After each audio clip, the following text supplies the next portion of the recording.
If it is or if it ain't, it's going to come out.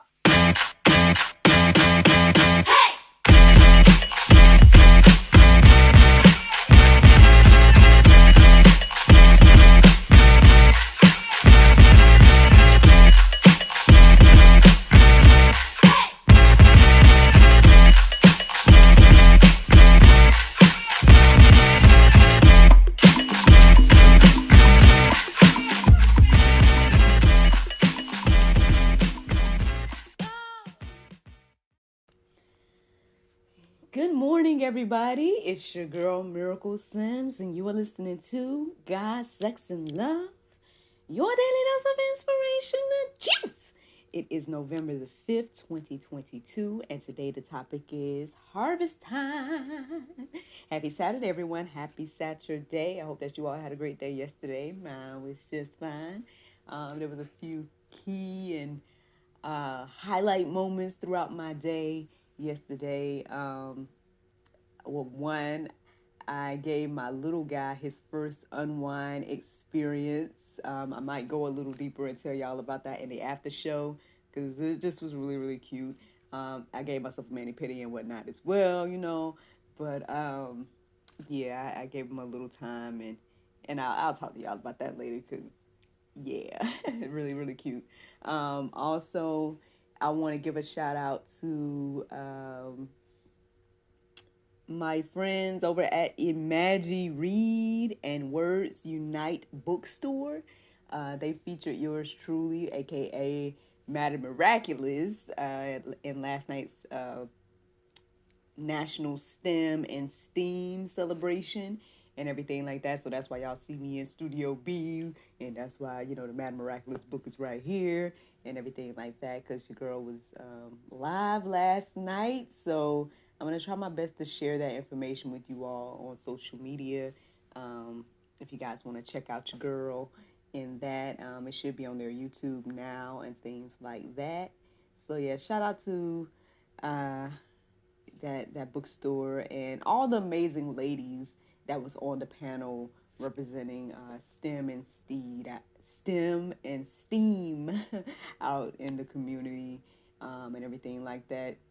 It was funny because I was sitting amongst all these real scientists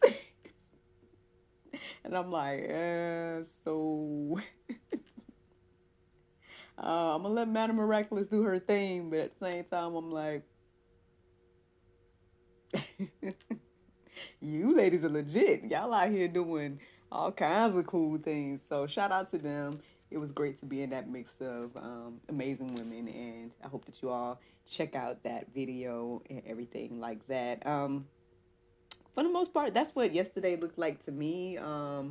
Taking time to unwind, and then doing that event later on that evening, being a mom in between. I feel like it kind of flew by. Like, obviously some other stuff happened, but I feel like those were the two main events from yesterday.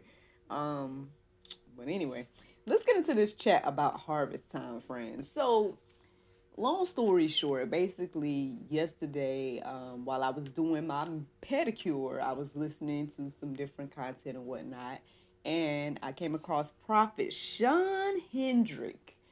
And, I've watched him and his wife, some of their videos and whatnot, and, got some inspiration and everything. Well, yesterday, the video that I watched of him was Harvest Time, and, he was also talking about Harvest Time. It wasn't called Harvest Time, I don't think, but he was also talking about the harvest, and everything like that. And, it just really was resonating with me, and there were certain people that came into my heart and mind, so I shared it with them, and I was sharing it so much that I was like, maybe I need to go ahead and just share this on social media. So I started to share it on my different platforms as well, to hopefully encourage and inspire people to know that, man, the time is now. And I guess the Lord was reiterating this to me this morning, because when I woke up this morning, I guess, well, technically he woke me up at like 4:35, because I heard the sound of my alarm, but I must have went back to sleep. And so the funny thing is, it was like, I don't know, I'm just going to tell y'all what happened. So I don't know if I was dreaming or what, but it was like I felt a touch and I was like fighting And I kind of hit, and that's what woke me up. And when I looked at the clock, it was 4:35. And when I read the verse, it was telling me, about the, uh, well, let me see. Well, I might as well read it. So I did write it down. It's one of the verses that I plan to share today. So the verse that I came across when I read about 4:35 was John 4:35, and it says, "Do you not say, there are yet 4 months, then comes the harvest? Look, I tell you, let your eyes lift your eyes and see that the fields are white for harvest." So, yeah, that was the verse that I read this morning, and it obviously reminded me of what I was hearing yesterday from Prophet Sean. I mean, even it impacted me so much. I even did, like yesterday when I was doing my nails, I ended up using this design. For those of you all that can see it, I ended up using this design that's kind of like a palm leaf, or it could be like wheat or whatever. Y'all probably not able to see it because the thing isn't it's just not letting me be great in this moment.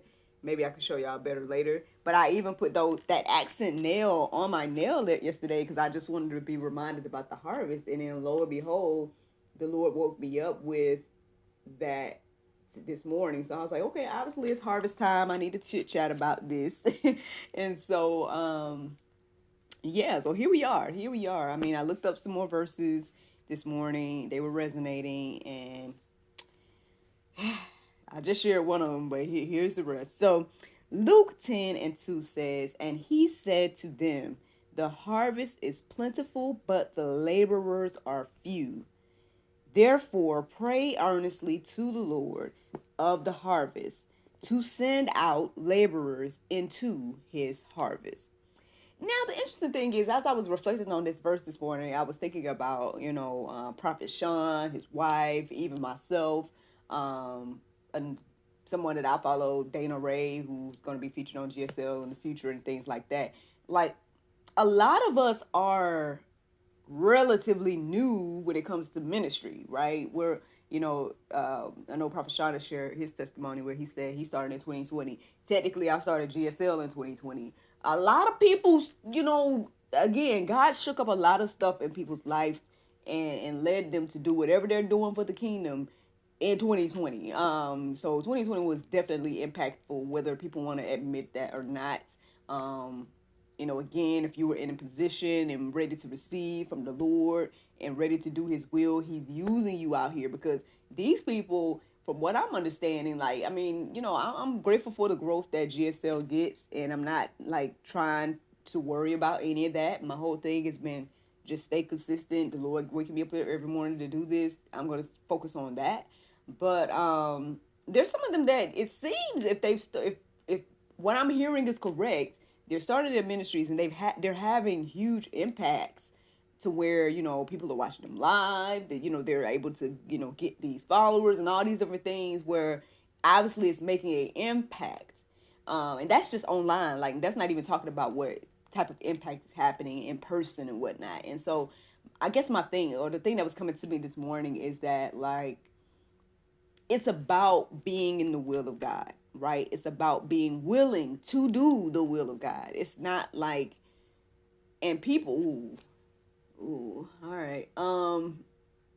Well, I know Brother Marcus was talking about this in some of his recent episodes about, or episodes or videos about, the Saul spirit and how people are, it seems like they see a David and they get offended or they get, mad about a David, like somebody that's young, that's like thriving, or maybe they've been chosen, or maybe they've been, chosen to do something for the Lord.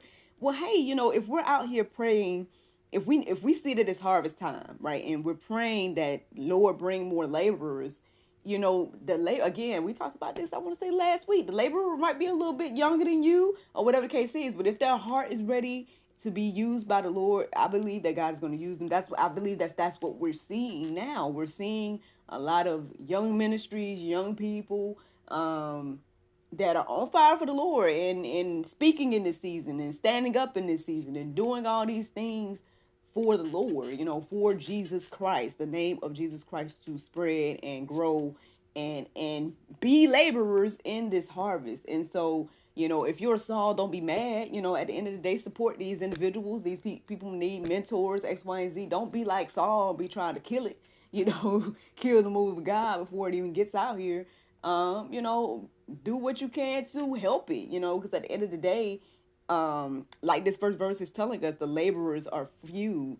So we don't need to be cutting off any laborers, honestly. We need to be building up more, from what I'm understanding. And that's just came to my heart and mind just now. So I hope that you all received that, you know what I'm saying? Because, yeah, the harvest is plenty.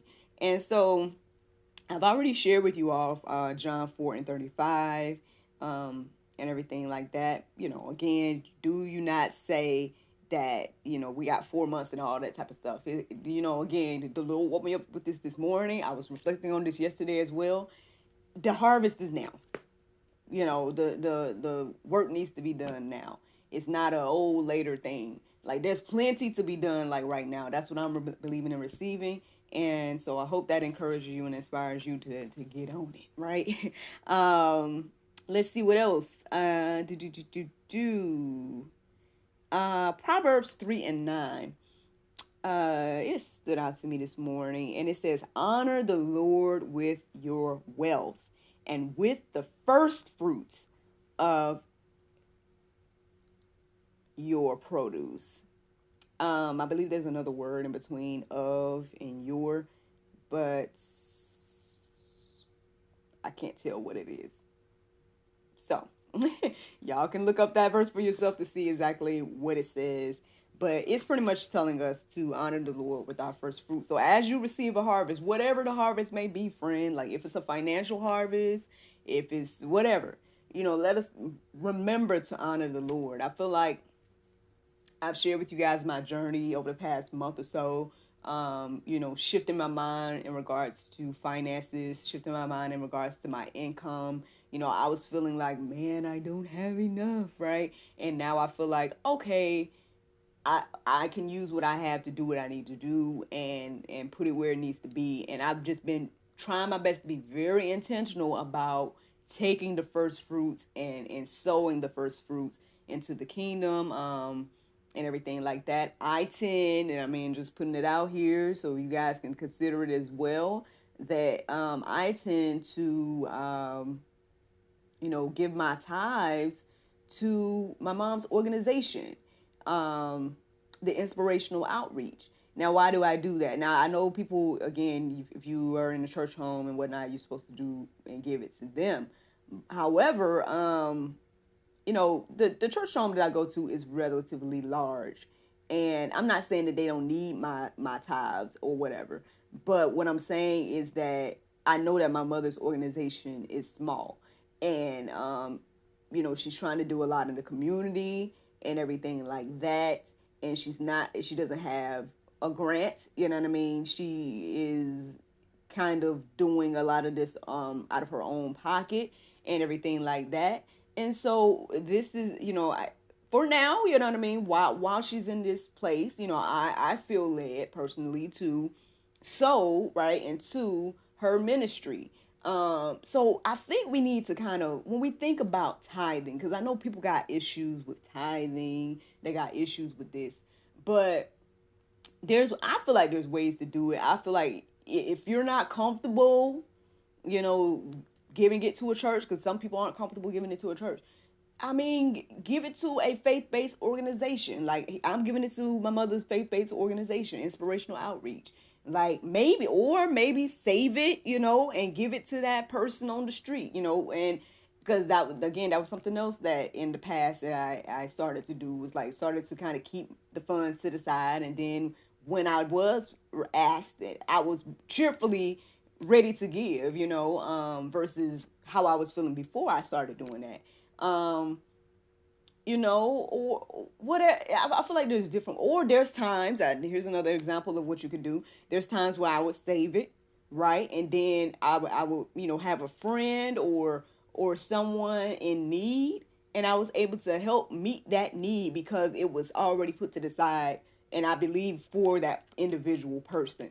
And stuff like that. So I mean, I believe there's different ways to sow the seed. Now I'm not taking away from putting it into a church and stuff. But what I'm saying is, like, if you're struggling with that, right? If you're in a place where maybe you're between church homes, or I'm just trying to throw out some other options for people that are in situations like that. Now, if you're in a church home X, Y, and Z, and then do that, man. But just throwing out some other options. Y'all can seek the Lord about whether that's for you or not, or if that's good or not. I'm just telling you guys things that I've done over the years with my tithes and my first fruits. And so, but right now particularly, I've just really been intentional about taking out that. Like, soon as I get, it don't matter if it's $10. It don't matter if it's I just sold a book for $10, for example. I've been trying my best to be intentional about taking out that tithe, giving the tithe first, taking out my savings and putting something there, and then using the rest to live and whatever else that needs to be done. And that has been working. I feel like so much so where I think that's where the additional blessings are coming from. I feel like that's why I'm getting more gigs. I am considering some other options and whatnot as well. But again, I have some things on the schedule. I mean, even, today is Saturday. Don't have work per se today, but I do have a gig tomorrow with Big Thinkers. So shout out to Big Thinkers for keeping your girl in mind and sending me out in this particular time, because it's needed, not only because, of course, y'all know I want to, create more and do more and give y'all more content and stuff, but, we need it in our household and whatnot as well. And so, I'm just thankful. I'm just thankful for being in this place. I'm thankful for all the opportunities. And I think there is something to be said about that, what that verse is saying, dedicating that first fruit to the Lord and showing the Lord that, hey, I trust you with all, that you are giving to me, and I give it back to you. And I'm intentional about giving you the first fruits regardless of whatever my situation is. And I'm trusting you to do the rest. And I feel like God has been showing up and showing out in my life. And I've only been really tapping into it over the past few months. At least again, because I feel like I kind of was doing this in the past, and then I must have fell off a little bit. And now I think I'm being more intentional about, like, each and every piece of fruit that comes. Like, even, like I said, even if I make $10 here or, a couple of dollars there, whatever it is, like, I try to be intentional about taking out the tithe, and then putting away savings, and then again the rest, doing what I need to do with that. And so and like I said, it's been working. I feel like God has been blessing. So I hope that encourages you and inspires you, y'all, because this harvest time, I believe that the Lord is telling us this harvest time right now. Plenty to do in the kingdom. So I hope that you all are encouraged and inspired. Check out the Go Deeper section. Some good things to peruse and let marinate on your heart, souls, and minds. But the Bible verse of today is Matthew 6:11. It says, "Give us this day our daily bread." And there you go, friends. If you need some more confirmation that he's going to give us our daily bread as you trust in him with the harvest and be a worker of his harvest. I mean, hey, y'all, that is the juice. I hope that you guys have a wonderful, wonderful weekend. Thank you so much for listening, watching, subscribing, sharing, all those wonderful things. And yeah, hopefully I will be talking to you all on Monday, if the Lord's will. Bye-bye. Hey y'all, I'm Nyla O'Neal with Anchor Providing Institute. We're located at 737 South Hill Street in Griffin, Georgia. Look, this program was birthed out of a will to help and push you closer to your dream, customizing each and every learning path for each and every student, giving you hands-on education with myself and other teammates. We're here to help you and drive you to be the best version of yourself. Look, we're a 12-week program, and it will be vigorous, but it will be worth the work. Put the work in, you will see it in the end. We are dedicated to seeing you not only finish our program, but to get certified. We are an accredited school through the National Phlebotomy Solutions, and we are so ready to meet each and every one of you. Contact us today.